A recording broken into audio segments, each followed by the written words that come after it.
मेरी खामोशी एक खबर की मानद है, जहाँ उम्मीद दफन है और रोशनी गुम है। ये दिल अब जिंदा नहीं लगता मुझे, सांसें भी जैसे सजा लगती है मुझे।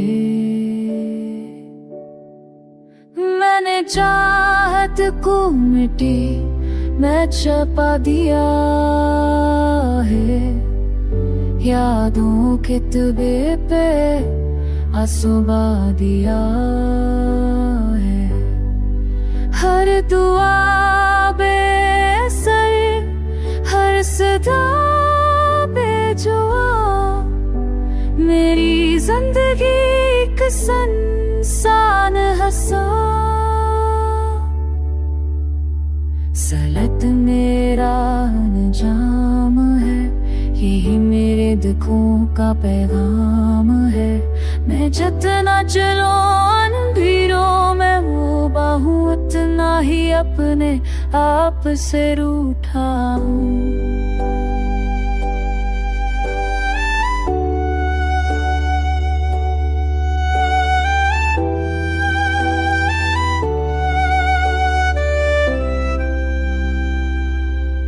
ख्वाबों की लाशें अब भी दिल में सड़ती हैं, वादे सपोर्ट कर राख में बाटी है।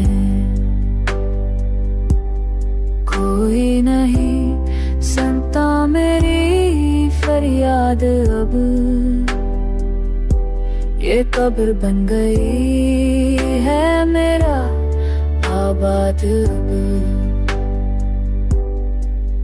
मैं जी रहा हूँ पर जैसे मर गया,